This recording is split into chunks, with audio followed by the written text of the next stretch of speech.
Welcome to Native America Calling. I'm Sean Spruce. A survey of more than 800 teachers found that 45% of them say the last academic year was the most stressful of their careers. Discipline problems, inadequate pay, and demands by administrators are among the biggest factors. That level of stress is driving more educators to leave the profession. Today we'll talk about teacher burnout and possible solutions for recruiting and retaining Native talents in the classroom. We're back after the news.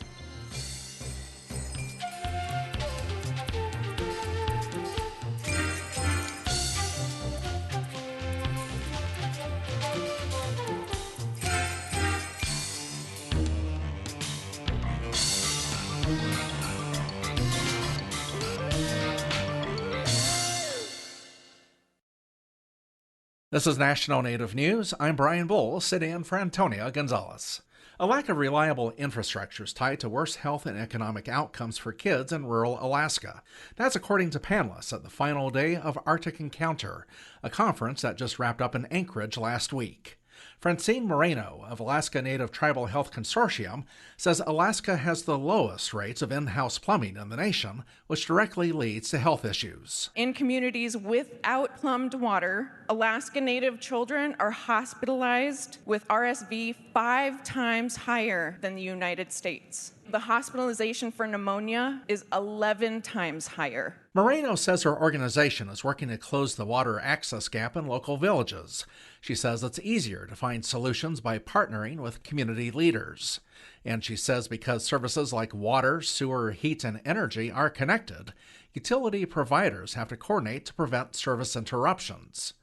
Aaron Devereaux is the president and CEO of the Nunavut Housing Corporation in Canada. He says that in his region, aging housing and a growing population has created a dire need for thousands of new homes, something that many Alaskan communities can relate to as well. We have such a prevalence of overcrowded housing in Nunavut, and so much of it was, you could tie back to that. It's so challenging for kids to get up in the morning and go get an education if they don't have a place to sleep at night, or if they're bouncing from one coach to another. Devereaux says the Housing Corporation has built almost 1,000 new homes in 3 years to address the issue.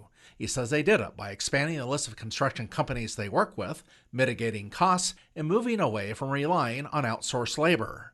Panelists on Friday also discussed how building in the Arctic, where permafrost is quickly melting, goes hand in hand with climate research, and how keeping this research updated can be a challenge in light of recent funding and research freezes.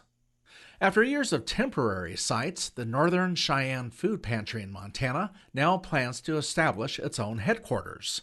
As Yellowstone Public Radio's Kayla DeRoche reports, operators hope to expand not just food access, but food independence. There's some cookies over there. It's a weekday breakfast service at the pantry in Lame Deer, the Northern Cheyenne tribal seat. People chat and pour themselves coffee.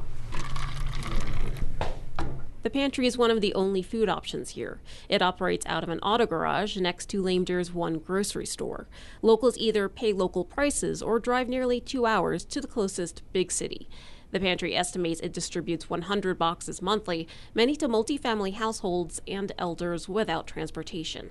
The staff is small. Raymond Holmes returns the pantry's support by pitching in. It's really helping the people, helping the elders, the ones that can't get around and the handicapped ones. It helps me and I help them. Pantry founder and board chair Emma Harris leads the pantry's funding efforts. She says they're planning their own building, not just a permanent home base, but also an expansion of traditional foods and practices. The field they want to build on is just a couple of minutes away by car, east of the roundabout at the center of town. So this is our land. The property needs funds. Harris says that's why the pantry is doing a feasibility study to analyze costs and show potential funders what they would be bankrolling. That would include a public garden where members can grow their own plants and herbs in a space to share knowledge about traditional food systems. I think the Creator kind of looks out for this place because it's a much needed benefit for the people. And so the people that are here make it. They're the ones that make it successful. Reporting from Lame Deer, I'm Kayla DeRoche for National Native News. And I'm Brian Bull in the KLCC studios of Eugene, Oregon.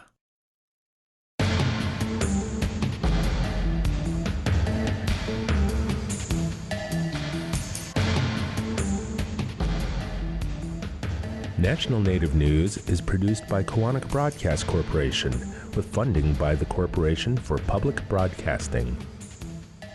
Support by Drummond Woodsum, a full-service law firm whose nationally recognized tribal nations practice provides services to tribal nations and their enterprises and to companies that do business with tribes across the country. More at dwmlaw.com.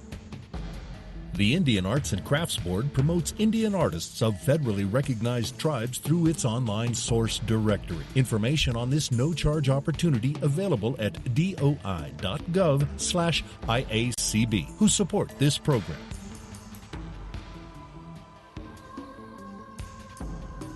Native Voice One, the Native American Radio Network.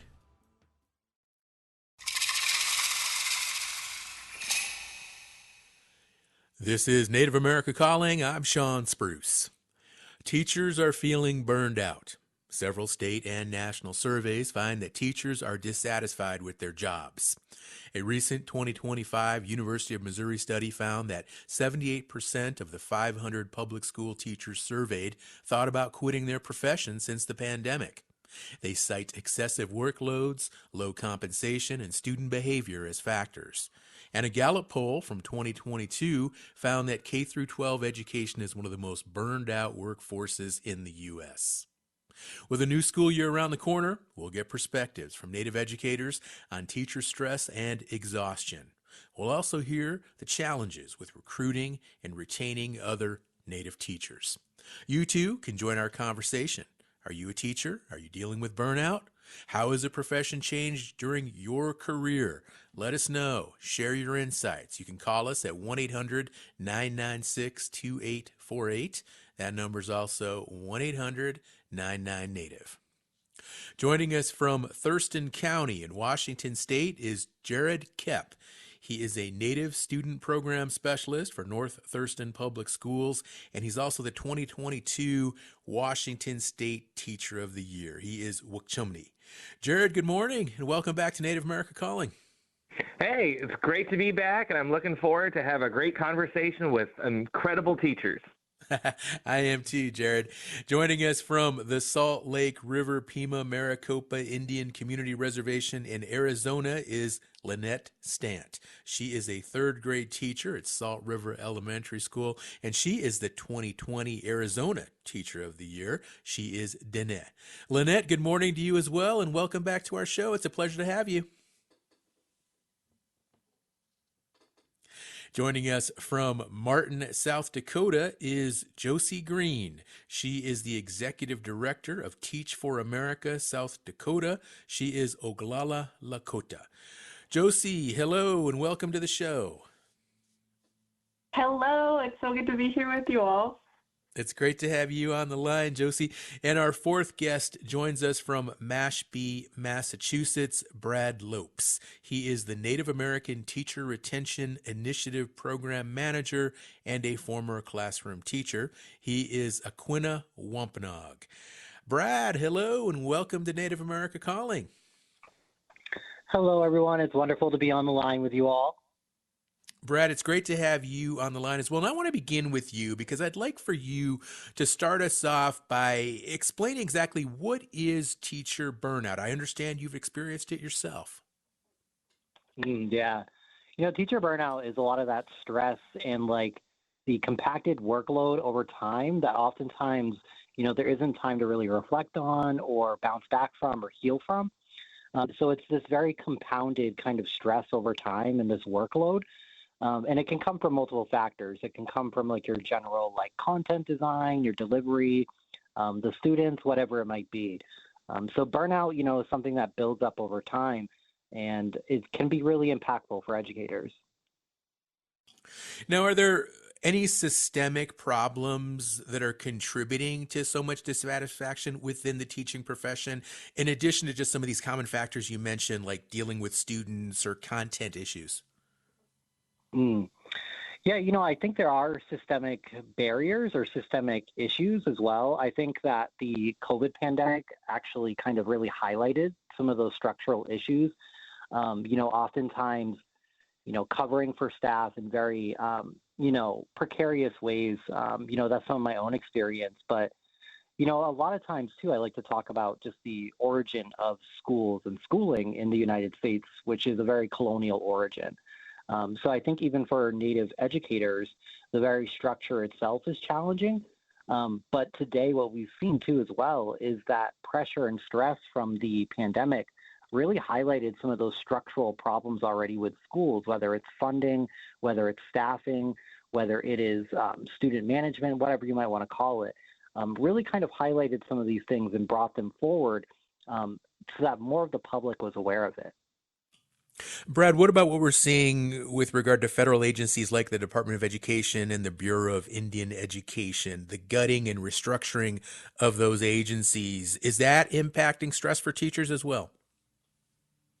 I think it is. I think what it is doing, though, is creating lots of uncertainty. People aren't sure where things are going. People aren't sure where, what things will look like if things are shifted around at the federal kind of end. And that brings up a lot of concern, I think, for our Indigenous communities, considering how much services and funding is available through the Office of Indian Ed in the Department of Education or through the Bureau of Indian Education, too. So I think, for us, there's an additional layer of stress. But I think for all teachers right now, they're very stressed out seeing what's happening with the DOE and what could possibly happen moving forward.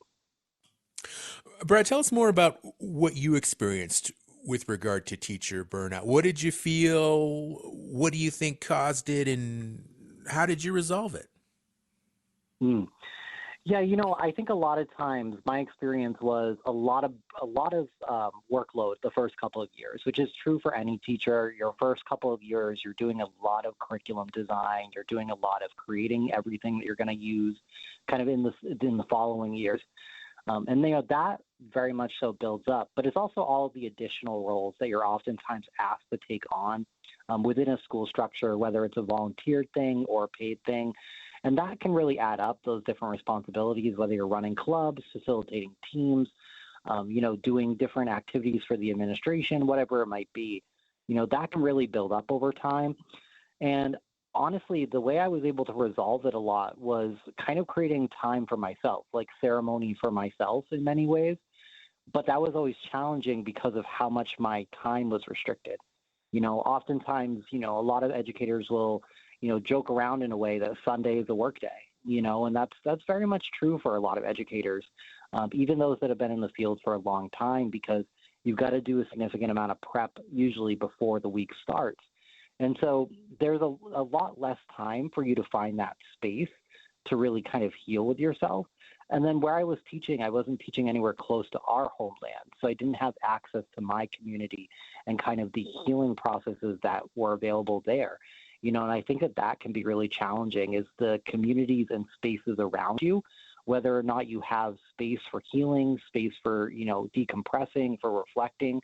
And that's really important. I don't think there's enough of that built into the education system. Now, with regard through K through 12 education, Brad, do you think stress levels are different for somebody who might be teaching early elementary grades, maybe K through third grade, as opposed to middle school or high school? Is there a certain grade level or grade levels where perhaps the stress is most significant? I would say there isn't one area where it's more significant than the other. I would say it's just different. I think each area of development kind of has its unique stress factors or things that are kind of, you're paying attention to. For my experience, I'm a secondary educator, so I was mostly teaching 9th grade, 10th grade, 11th, and 12th. And oftentimes, there, I think one of the stressful factors was a lot of the political atmosphere that was occurring when I was still in the classroom, and how sensitive some of that was for some people, or, even being told like, hey, don't talk about so-and-so event, which is definitely not part of my teaching philosophy. So definitely a lot of those things were going on while I was still teaching. Well, tell us more about the Native American Teacher Retention Initiative. What are you folks working on? So right now I have the honor of serving in our sister community of Mashpee or Masipiyut, and I serve as the Native American Teacher Retention Initiative Program Manager. And our goal is to actually recruit and retain Native American teachers to local school districts. We work very closely with 7 local school districts that most kids from Mashpee go to, and some kids from my community in Aquinnah as well. And so our goal is to really increase the amount of Native teachers there, as well as work on retaining them once they're there, but also support retaining teachers who are already in that field. So we're able to support right now, we have a cohort of 17 teachers that we've been building up really since last year. And so that's really impressive for us just because, there are not many Native teachers within the state of Massachusetts. And so having 17 that are somewhat close by is really impactful for our students and for our community. And so it's been really an honor to serve in this role and to support these educators and, look at them eye in eye and just say like, hey, we're both teachers. Like, I kind of understand where you're coming from. So our goal has not been to add more to their plate. It's actually been to help them really work through what's already on there. So providing a lot of those support services to make their workload easier and more manageable, as well as finding other ways to support them. What goes into that process, Brad? We've got about a minute before we need to take a break, but just recruiting these people and keeping them satisfied, happy, and productive on the job. 17, that sounds like a pretty good number to have. It is. It's been amazing. Honestly, a lot of times we are definitely trying to change the narrative around teaching as a profession or as a skill for our students because they have a lot of misconceptions or just negative thoughts around teaching. And so with younger kids, we're usually working to kind of help them like reimagine education and almost decolonize it in many ways. Because we want them to know, like, hey, you don't have to always be a teacher in a public school. You could come work in our small tribal school here in Mashpee, or you could work in other tribal schools elsewhere too. And so it doesn't always have to be like a public K through 12 school like we traditionally think of them as. And so, really kind of encouraging them to pursue the career, look at the career, and then build community together. I think that's been the biggest thing is building a support community together where we can all look at other people and know, oh, that's another Wampanoag teacher. That's another Wampanoag teacher. I don't have to explain myself to them necessarily. And that support community has been extremely helpful for our cohort.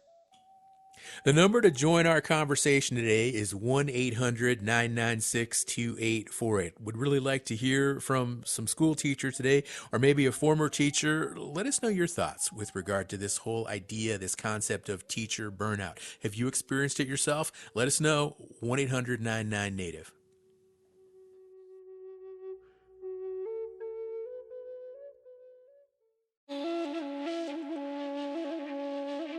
The Shinnecock Nation maintains they have never ceded their right to fish in traditional waters, and they are asserting that right in Shinnecock Bay and other places around Long Island. We'll hear about what the tribe hopes to accomplish with this fight and why they're making their case now. That's on the next Native America Calling.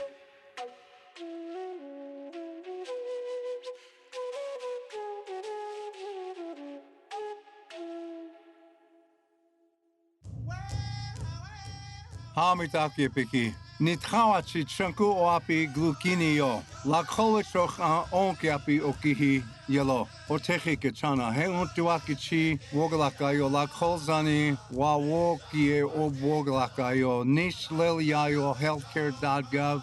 Coverage Nishlil mas aphayo 1-800-318-2596. Le wot khaneki Medicare to Medicaid or tietahi apelo. Thank you for listening to Native America Calling.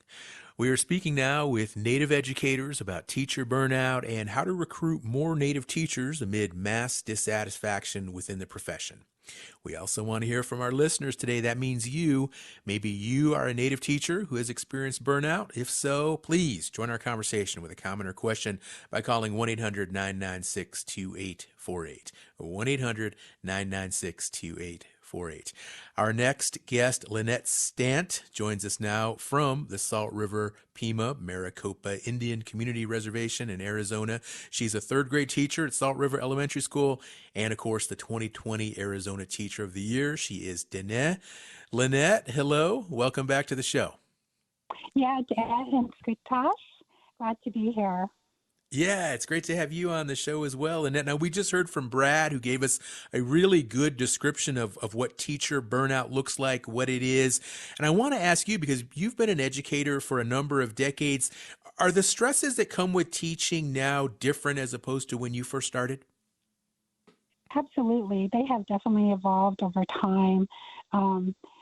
Thinking about what Brad said, the workload is really a contributing factor for educators now as opposed, when I first started. Give me a little more detail with regard to the workload. Is it like grading more papers? Is it creating more assignments? Is it research? What goes into all that prep? It's really just preparing to teach in the classroom. For me, for example, we are adopting a new ELA curriculum. On Saturday, for example, yesterday, I spent 7 hours prepping for that new program, and this is 7 hours of unpaid time.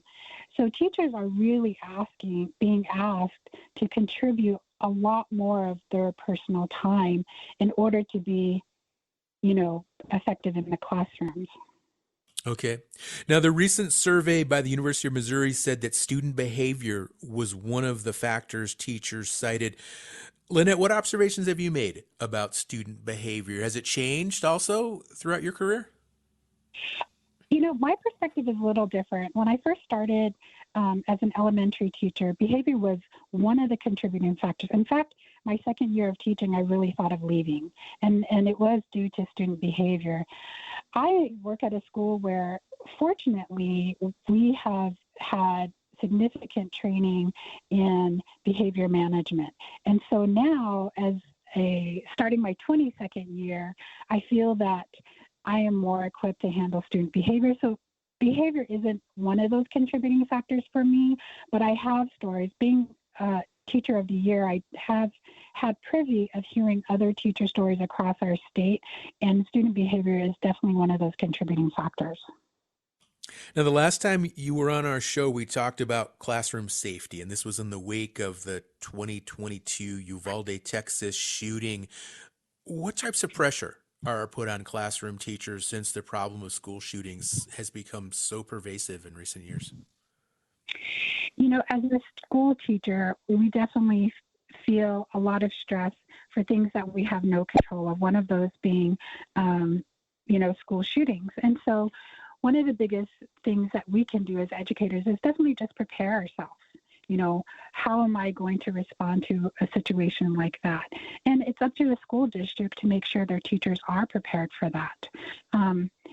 If you especially here in Salt River, we're such a small community that we have support from not only our school administration and our superintendent, but also the local police department, who really provides training for us. Lynette, a couple of years ago, you were appointed by Arizona Governor Katie Hobbs in an educator retention task force. I want to hear more about that. What problems you were able to identify with teachers leaving the profession, and any policy recommendations you were able to make. Definitely. Arizona is definitely struggling with retaining educators to fill vacant classrooms. Back then, it was estimated that there were 55,000 teacher vacancies across the country, and about 270,000 of those positions were being filled by underqualified educators. We all know that the number one factor in influencing student growth and achievement is having a qualified educator in the classroom. The committee I served on was definitely the compensation committee, looking at educator compensation. Right now, Arizona, the average starting pay for teachers is about $41,000. Ranking us about 27th nationally. So teacher compensation is a big issue here in Arizona. Teachers need a livable wage. And on top of that, if we're being asked to contribute our own personal time to prep, to be on leadership teams, to carry any of those other hats on top of just being the teacher, it really, really weighs on your mental health. Lynette, Salt River is a rural school and you mentioned teacher wages as a driving factor here. Are there less resources for a teacher in a rural area such as where you are, as opposed to maybe someone working in Metro Phoenix downtown? Absolutely. One of the biggest differences is we are not a public school, so we're not paid through we're not paid through the state. We are a BIE tribal grant school, so how we get compensated is a little bit differently. So it's hard for me to compare the two. What I can say about state educators is that Arizona definitely needs to pay our teachers better. Lynette, what drew you to teaching? I'm sorry, go ahead. Oh, just to pay them a livable wage. Uh-huh. What drew you to teaching? Did you get recruited, or was it a calling that you had? I'm interested in learning more about your journey. So I've always wanted to be a teacher. I knew from the very moment I started my journey to become a teacher that I wanted to teach in an Indigenous school. And so I always knew that. I wasn't necessarily recruited, no. And when it comes to the pay, because my mom was not a teacher, but she was a school nurse, so she had a lot of friends who were teachers, and so I grew up around a lot of teachers and their children, and I can remember back when I was a student, hearing teachers say, geez, we just don't get paid enough money. What would it take, in your view, to provide that livable wage, as you describe it, for teachers? That's a multifaceted question, because not only it's not really up to the school district. It really is up to, it's a political question. Are we going to provide funding to pay our educators a livable wage? So that's definitely the $1 million question. What is it going to take? It's going to take definitely support from different aspects. Mm-hmm. I wonder too about the burnout issue, because I know when a job is really hard and it's just not working out and you're really stressed, even more pay isn't enough to make you feel better. It can help. But retaining teachers is a multifaceted approach. Not only is it about recruitment, but it's about preparing teachers, and it's about the ongoing support that we have to stay a teacher. Recruitment and preparation starts early. And recruiting Indigenous teachers is definitely different. Are we recruiting them to culturally relevant programs? And so are we providing them ongoing support, whether it be through mentorship or learning communities? What about mental health support now? And so it's multifaceted. It's not just about salary and benefits. It's about, how are we supporting holistically the teacher. Thanks, Lynette. 1-800-996-2848. That is the number for you to call to join today's conversation. I'd like to hear either from some teachers or maybe just some concerned community members. Maybe you have a child in school and you have concerns over what teachers are going through, especially with this regard to these issues of burnout, or what it takes to recruit and retain good teachers in your community. You can give us a call, 1-800-996-2848. We have our producers. They're standing by.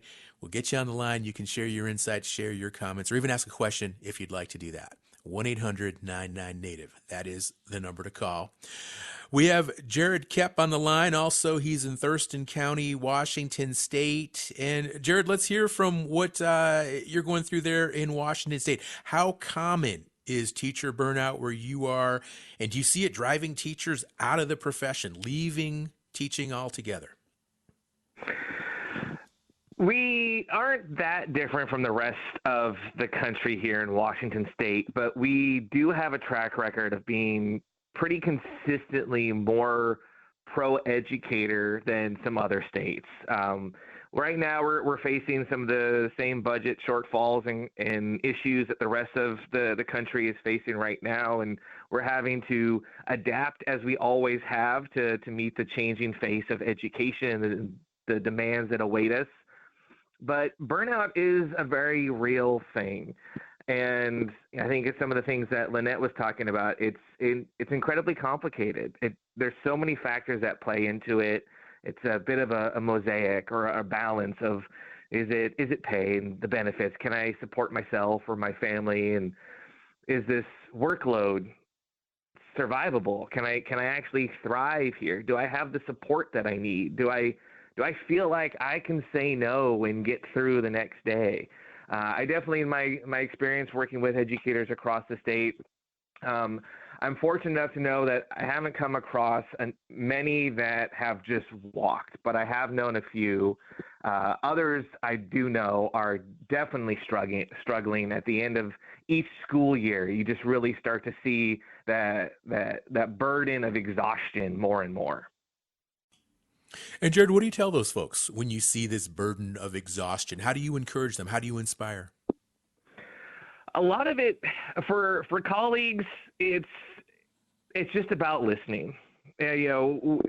We may be in a building with dozens, scores, or hundreds of other teachers, right? But it's a really siloed profession that we really are in our own space. And maybe we only interact with other teachers. Maybe if we're saying hi to kids in the hallway or during a staff meeting or other sort of professional days. And we lose that sense of connection. And usually when we do have a moment to talk to someone else, it's about some sort of professional expectation or deadline or student issue or family support. And we don't actually make the time to prioritize our own spiritual and mental and physical well-being within that profession. So a lot of times it's just holding space. I know I take special care because I get to be a bit of a free-range educator to check in with my fellow Native educators because our experience within public education is unique and there's not many people that we can talk to. But one of the areas that I feel like we can make a big impact is I try to encourage some of my most inspiring colleagues and definitely my inspiring Native educator colleagues to try to find some time to get involved in teacher education prep programs. The time where, these baby teachers are trying to grapple with the future of education and they're learning and they're going to go into a classroom soon. We need to be present so that future Native educators have more mirrors in every aspect of the profession.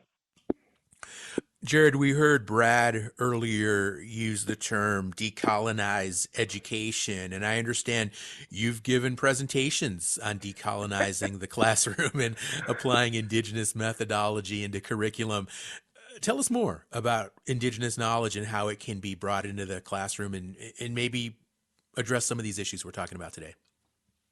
Yeah, so I think one of the areas that's unique for Native educator wear and tear and burnout is that, like everything else, like we've had to go through and our ancestors had to go through, we have to be proficient in both settler education and Native education in order to be successful.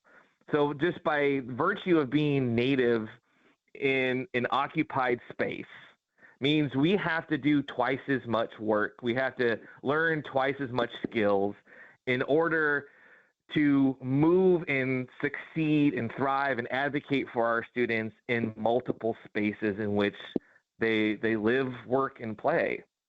And I would say when it comes to decolonizing, I think it's something that we need to remind ourselves as educators. And this has come up quite a few times. Like so often when we go away to college or we go to a school, we may not be in our communities. But even those of us who are in our communities, we can still get so overwhelmed with the work that we find ourselves isolated away from the medicine that's going to heal us and sustain us. And so part of those priorities that we have to sort of be disciplined with ourselves on is honoring that ceremonial cycle, like whatever it is, if it's, going to a culture night, going to some sort of family night or community dinner. More and more tribes are doing things on Zoom. There's like distance culture classes and language classes. Even if you can't be a regular participant, making sure that you can connect. Even if it's something like have a picture of your homelands on your computer desktop. Find those things that strengthen and ground you so that way you can be as strong as you can, so you can be that educational warrior that your students and your community really needs. And then the rest of that is finding those little ways that you can look at your instructional practice that will feed you rather than sort of diminish you professionally and spiritually, with sort of like those areas of instructional practice that cause tension, that cause cultural tension. Because I think just flipping a switch is going to cause almost immediate burnout. It's too much. But there are all these little things that we can find within our workday, within our classroom, within our homes and within our communities that can strengthen and sustain us. Jared, one of the things that concerns me here listening to today's show is I hear again and again the demands that are placed on teachers today. They have grown. There are more than there were maybe 10, 15, 20 years ago. What does the future hold? Do you see that demand growing? Will there just be more work piled on teachers, or will there be a way to kind of curb some of that and give teachers a little bit more breathing room? We've got about 45 seconds before we got to take a break. Well, that's all I need. So really, the American public education system was never designed to succeed or thrive or benefit really all but the elite. And so the strain and the stress is because the system isn't designed for excellence. And so we need to think of new ways to approach education that are sustainable, effective, and will bring us into more sustainable futures. Thank you, Jared. We're going to take another break. We'll come back and continue this conversation. We have another guest who is ready to talk more about what it takes to recruit and retain Native teachers. Josie Green, who's going to join us from Martin, South Dakota. And the phone lines, of course, are still open, so we'd love to hear from some listeners today. Join the conversation at 1-800-996-2848. The Indian Arts and Crafts Act protects authentic American Indian and Alaska Native artists and craftspeople and their art and craftwork. Under the Act, it is illegal to market art or craftwork misrepresented as American Indian, Native American, or Alaska Native made, or as the product of a particular Indian tribe. Reporting potential Act violations can be done at doi.gov/IACB or at 1-888-ART-FAKE. Support provided by Indian Arts and Crafts Board. You are listening to Native America Calling. We're going to wrap up our discussion on teacher burnout and getting perspectives on the problem from Native educators. Of course, you can join us by calling 1-800-996-2848. And we have a caller on the line right now. This is Alita, who is listening on KUNM Radio in Albuquerque, New Mexico. Alita, hello. Thanks for calling in today. Hi, how are you? I'm doing Good great. morning. I understand. Buenos dias. Buenos dias to you as well. I understand you were a classroom teacher yourself. Yes, I was a teacher, a kindergarten teacher for more than 30 years in Colombia, South America, in Pennsylvania, and here in New Mexico as well. So, the thing is, teaching is not easy. You have to deal with many behaviors in the classroom. And therefore, you need to always ask the question, do I really like this job? You do, and then you need to do something about how you're going to improve the obstacles in the classroom, how you're going to go around what is not working for you in the classroom. So it's not easy, but you need to commit. If this is what you want, my mother told me, I send you to school and I pay for you become a teacher. And then I say, I don't know. But then, of course, I taught the first year and I fell in love with this. So, and it's just my son was a teacher too, and my daughter tried, but she didn't have maybe the patience. So, not too many people are for this job of teaching. Mm-hmm. Like many people are not for the job of doing engineering or whatever the job is. So I just want to tell the teachers, whoever is listening, that if this is the job that you love so much, and I always thought it helped me more because I'm a mom and I have children. So then I apply myself to say, what if I reject one of these children because he's misbehaving? What if my child is being in another school and they say, no, we cannot handle your child? So I really apply myself to understand them. Okay. So I worked also at the community college, and they saw something in me that maybe I didn't see. But they said, we are sending you to California to do an extensive course about behavior because you seem to have the patience for this. And I did. So what happened was in my classroom, they gave me all the children. I'm not going to say they misbehave, but they have certain kind of character and hyperactivity or whatever. And that put me in a situation that you need to look for avenues. What I stopped doing in the classroom was telling them what to do and what curricula I was following.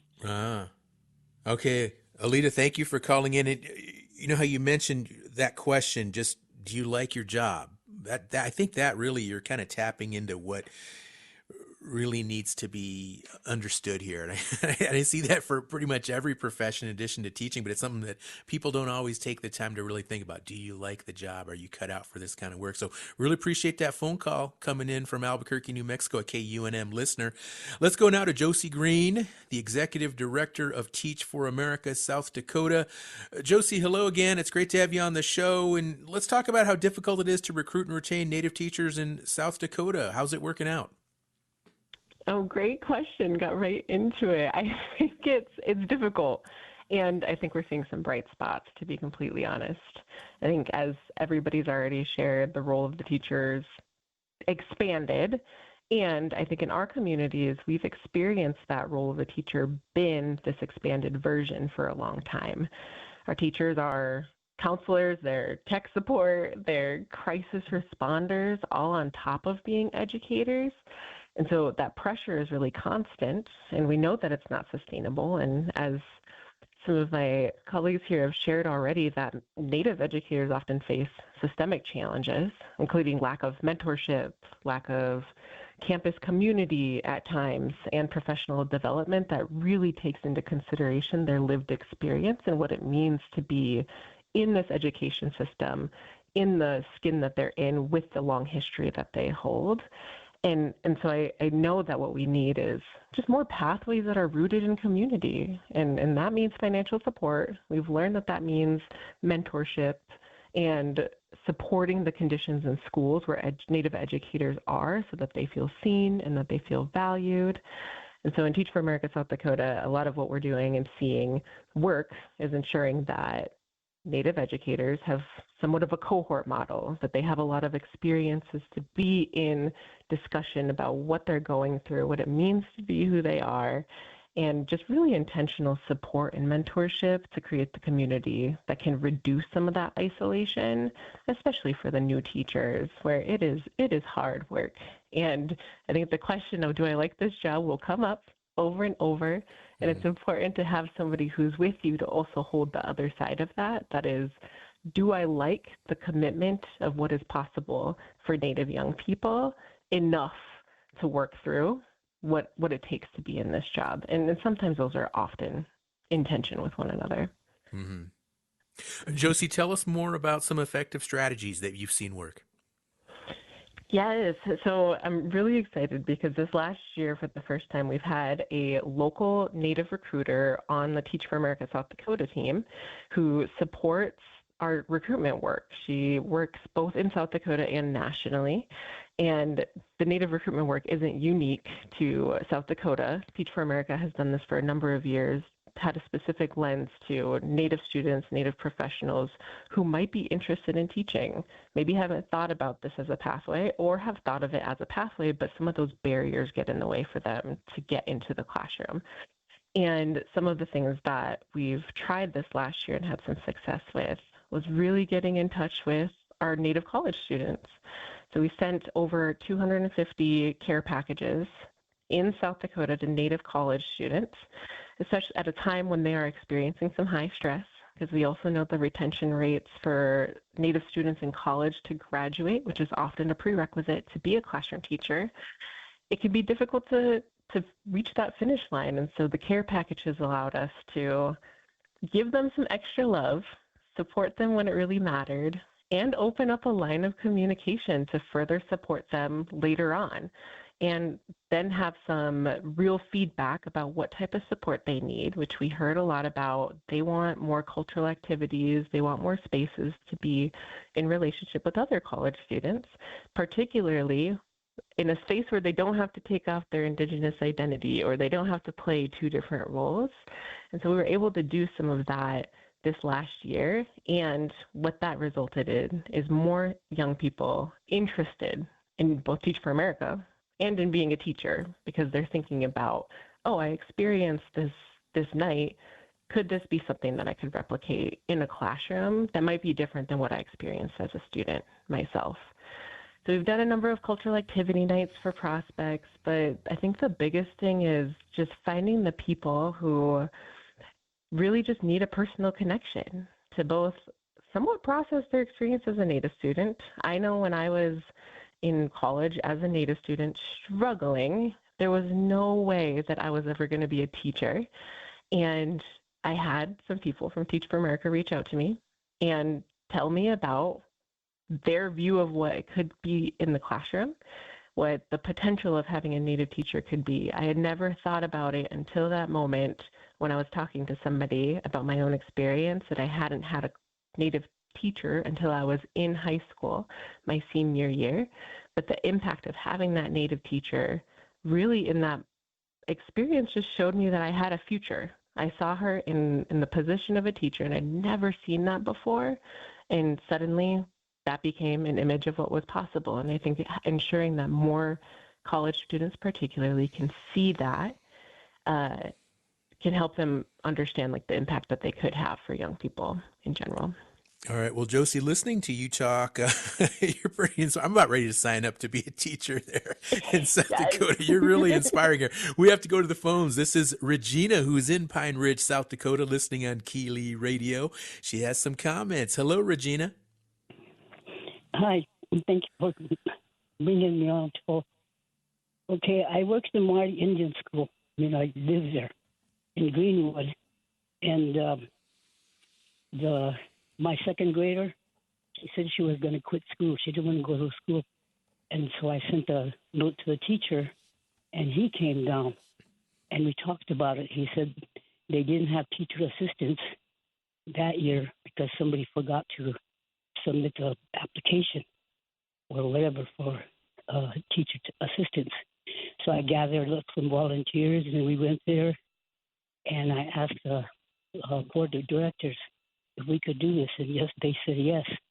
And so we helped the teachers and gave them a break and asked them if they could add, what do they call it, when they go out to play, 15 minutes or something. The recess. And they did that. And we even helped the teacher, the music teacher. She said she was overcrowded. She couldn't teach the student. So we divided the classes into Tuesdays and Thursdays. Tuesdays, she had half of the class, and Thursdays, the drum group, she taught on the Tuesday. When she wasn't doing the Tuesday, it was the drum group. And so there was back and forth. She divided her school. And what we called a drum group was language through music. And then what we did was we tried and asked the superintendent if he would create a place for us to sign in, the volunteers to sign in. And we called it in-kind contribution. We didn't get paid, but we caught the bus and ate with the teachers and helped them out. And the following year, after that, they had teacher assistants, and they also opened up six positions for other things that were going on at the school. Okay. All right. Regina, this is great. I really appreciate you calling in. Marty, Indian School, I know it well. Go Braves. And Josie, I'd like you to respond here because what I'm hearing from Regina here is the whole message of community involvement, right? It's not just teachers, it's community members stepping up and the role that she describes as teacher assistants. What can you say about that, Josie? Oh, I think it's brilliant and such a good reminder that education isn't new for our communities. Education in our communities, and I can speak only for my community, but education here has always been about relationships, about wodakaye, about kinship, like these intricate systems of care has been what education has been in our communities for ever and ever. And then this introduction of this new system comes in that we have to constantly go back to. Actually, we know what our kids need, and they need all of us to come together. We need the paras, we need the parents, we need all of these different unique roles in our community because it becomes less pressurized. And I can't speak enough about just the involvement, not of families specifically, but of teachers and people in schools having the relationship with families, because our families are our first educators, and constantly remembering that and thinking about the ways that we all hold unique roles. And I love what she just shared. Josie, I understand that you've traveled to Indigenous education retreats in other countries, for example, New Zealand. What have you learned from your travels with regard to other educational models that could be applied here with these issues we're talking about today? Yeah, I've had the luck and have been blessed to spend some time in Aotearoa in New Zealand. And I think the first thing that comes to mind is what I've learned is we are not alone, but there are other people who are trying to figure out what it is that we are trying to figure out as well. What it is to be a Native educator in the system, not necessarily meant for us. And our time in New Zealand, it's happened a couple of times when I've gotten to spend some time there. And the second time, I was so struck that I wanted to make sure that other Native educators in our community spend time there as well. And so in 2024, we sent 10 educators and young people to an Indigenous gathering in Aotearoa, New Zealand, where they got to just witness a little bit of the future is what it felt like to me, because their history is so similar to ours. Their history of colonization of schooling is so similar, but in some ways they are a little bit ahead of us. They've had a longer period of time to have experimented with really focusing on language nests, on bringing in Indigenous educators, Indigenous elders, language learners, language speakers, all into the same spaces and try some things. And so we got to witness just like a world of possibility where the Maori language, for instance, was predominantly spoken in many of the schools there that we visited. Many of the cultural protocols when we were welcomed were very alive and well. And I think being able to experience that just was a moment of sustainability. It was medicine. And in the long run, the people who went still talk about it, still think about what would that look like in our community? What would that look like in my classroom? And who do I need to be in partnership with? So some of those relationships still exist, and we're hoping to send another group of people this fall. All right. Well, unfortunately, we're out of time, so we're going to have to wrap up this conversation now. It's been a really good one, and I want to thank all of our guests who joined us today, Josie Green, Lynette Stant, Jared Koepp, and Brad Lopes, and also really appreciate the callers who stepped up and joined the conversation as well, provided some really good insights there. We had both Regina from Pine Ridge, South Dakota, and Alita, who called in from Albuquerque, New Mexico. So always wonderful when we get good calls in to complement our discussion here on Native America Calling. That's it. We're going to wrap it up, but please join us again tomorrow when we will look at how Shinnecock tribal citizens in New York are asserting their traditional fishing rights in an ongoing court battle. Until then, I'm Sean Spruce. Enjoy the rest of your day.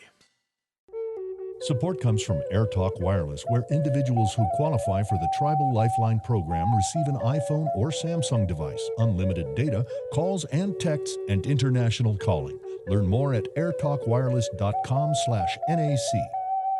Minutes from downtown Anchorage, the Alaska Native Heritage Center is more than a museum. It's where Alaska Native traditions, languages, and arts come alive. There's always something new at the Alaska Native Heritage Center who support this show. More at alaskanative.net. OCO, map out your journey to mental wellness. Our culture is a source of strength as we navigate uncertainty. Need to talk with someone who can help you tap into that strength. Contact your local Indian healthcare provider. Visit healthcare.gov/coverage or call 1-800-318-2596. A message from the Centers for Medicare and Medicaid Services.